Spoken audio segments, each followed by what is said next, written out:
Oh, so are America's two major political parties dying before our eyes? Are we watching a wither? And can our nation's democracy rise from the ashes? Let me bring in tonight's velvet-lined party panelist, Democratic strategist, and Fox News contributor, Julie Roginski. He's a comedian. He's also host of Part of the Problem. It's a podcast you should download now. It's Dave Smith, and GOP strategist and author of GOP GPS, Evan Siegfried. Welcome, everyone. Hello. So, Julie, I will start with you. Yes. Do you think John Kasich really wants to bring people together? I love the new John Kasich. This is a new John Kasich we haven't seen. He's so peoply. I know. The old John Kasich used to yell at people and tell them to get off his lawn, but the new John Kasich all of a sudden thinks that everybody should be kumbayaing together. He's got a point. I guess I would expect it from somebody other than John Kasich, maybe, who back in the 90s, I'm old enough to remember, was a little bit more partisan and responsible for a little more partisanship than he is today. But better late than never, John Kasich. Welcome to the kumbaya era. I'm very happy to have you here. All right, so bipartisan essentially means spending more money. When Republicans and Democrats get together, they pass things like stimulus packages and infrastructure plans, which end up costing us trillions of dollars. So I don't know if bipartisanship is the greatest thing in the world. I think that's a different animal than having a multitude of political parties. Well, I think that bipartisanship lately has been that, where it spends money and citizens don't feel like it's actually accomplishing anything or helping them in their pocketbooks. What we want to see is bipartisanship that actually achieves results that people can feel, such as on Obamacare. We can actually go out and work with Democrats as Republicans to pass a bill that both sides like, unlike this current bill or the prior. Is that important, though? I mean, I don't know how important it is to pass something that both sides like when one side wants something that's so controlling and statist and wrong. Yeah, well, if we sit down and give them a couple of beers and lock them in a room, I think they'll hammer out some sort of agreement and find some sort of common ground. All right, slow down, Mad Dog. I think we need to waterboard these leftists. What do you think, Dave? I mean, the point is that it's like this feel-good nothingness. Like, why is bipartisanship inherently good in any way? Yeah. I don't think it. Look, all of the major evils of our time, all of the unnecessary wars, the mass incarceration, the 20 trillion in debt, it's all been achieved through bipartisanship. So what? And there's a lot of it. I mean, they act like there's such a divided Congress, but when the Patriot Act expires, man, they all got together real quick to write up a new version of it. And all this stuff is all just nonsense. It's all the idea that people are turned off by the squabbling. They're turned off by the massive failures of government. Yeah. No, I think you're absolutely right, and that's what Trump ran against. And that's what forces people into independency. Yeah, you're absolutely right, and he is more of an independent. Whether or not you like some of his positions, they don't belong to just one team. Yeah, with Trump, you're saying. Yeah, and look, the campaign was an anti-establishment. They've failed on the economy. They failed on the wars. He doesn't have the answers, but he is right about that. Oh, the campaign was a fight to send a message to Washington. If you watch how people like me and Julie and other people who have been in Washington and been working the levers of power for years reacted to Donald Trump and the brand of politics, of the insult politics, it was a way of people could feel powerful and say, you know what, we don't like this guy per se, but we can give a big middle finger to you guys and say, this isn't working. If you're not careful, we're going to actually go after you. But now he's bringing the Republican Party to him. Yeah. I mean, the problem for him is he now owns a party. And so the Republican Party is no longer the party of George Bush or John McCain or any other establishment figure. It's now the party of Donald Trump. And so you can't... I think that happens naturally with any president. Of course. But the problem for the Republicans now is you can't say that you're suddenly anti-establishment when you are the establishment. Yeah, when you're become the you're establishment. Running everything. They're Charles in charge. They're in charge of the whole thing. I think we have a more divided government right now than we've ever had in my lifetime before, whether it's the divisions between the deep state in the executive branch or the Congress in the executive branch. Donald Trump, I'm not a fan. He's not a Democrat or a Republican. He's nothing like them. All right, well, President Trump today holding his very first cabinet meeting since his inauguration, but some of the seats in the room were actually quite empty. Among them, secretaries of labor and agriculture. Now, we're told a lot of sub-cabinet positions are also vacant, as well as hundreds, if not thousands, of supporting staff jobs. The New York Times is calling it the slowest transition in decades, but the White House claims Democrats are obstructing appointments. And the president has said he doesn't plan to fill a lot of jobs Why would he? So is the new administration lagging behind, or are they ahead of the curve? What do you think? I think they actually are lagging, and I think some of it is because the White House is meddling. When you look at Rex Tillerson, he wanted his own deputy secretary of state, and the White House said, okay, we're going to have the president meet with him, interview him, and then they found out that that deputy candidate had said bad things about the president during the campaign, but was willing to work with them. And I think that sort of micromanaging doesn't help things. If the president trusts someone enough to run an entire government agency, he should trust them to be able to appoint their own deputy. Yeah, but do we really need all these federal jobs? Well, we certainly don't need all the federal jobs that we have. I don't know, like, whether or not it's better. I really don't know, because maybe they'd appoint someone who would shrink the agency and make us happier. So I don't know. But it's really interesting how the Times, in this op-ed that they're calling straight journalism, just decides all of these positions are called, quote, crucial or necessary or vitally important or whatever. And I just don't believe that.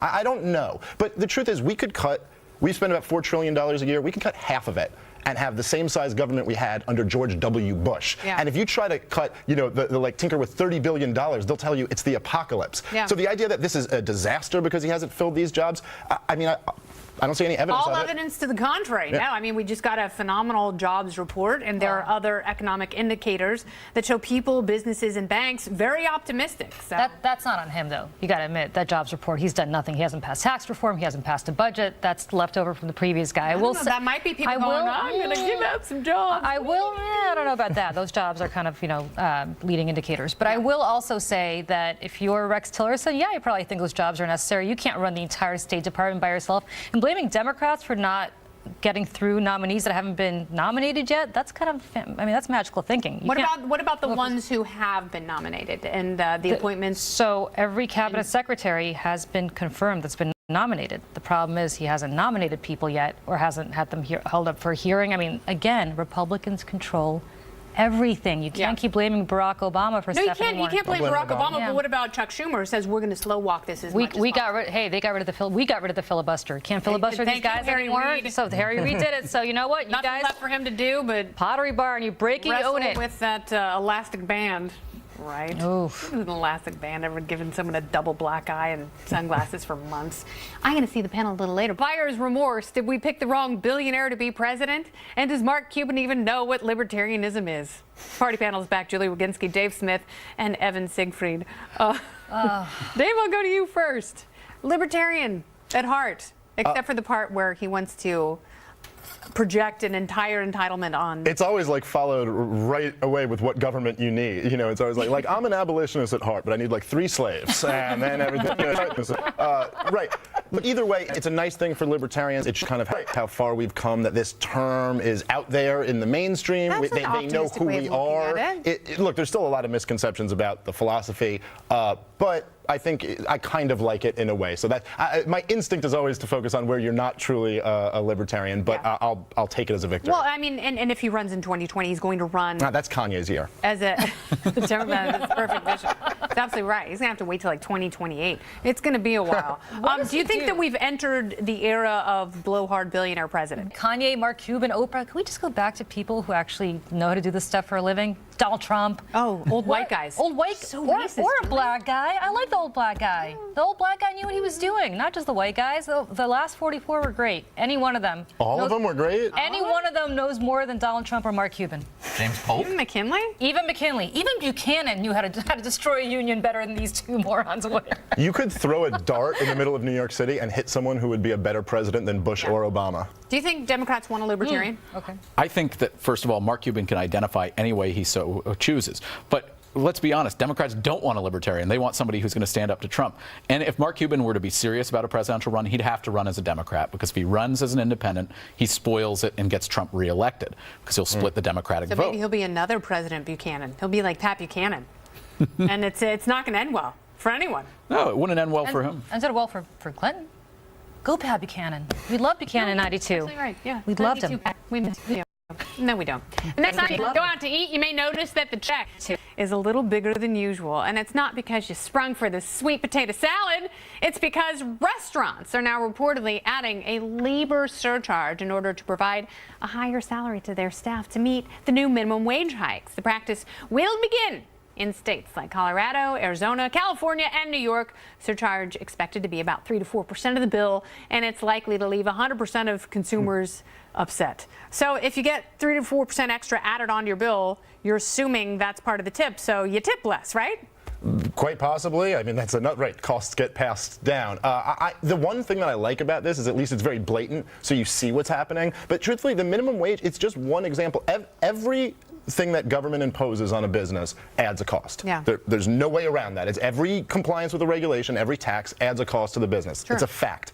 I know liberals don't like facts, but it's a fact. And that cost has to go somewhere. And the vast majority of the time, the CEO and the board of directors don't sit around and say, you know what, why don't we eat that cost? No. What they do is it gets passed on to customers or to workers. Well, and in the case of the food service industry, it gets passed on to poor people. Well, I would say this, you selfish people. If you go to Nobu, as you are wont to do, and you spend $100 on your sushi, as you will tonight, I'm sure. What? I don't even know what Nobu Maybe at is. happy hour.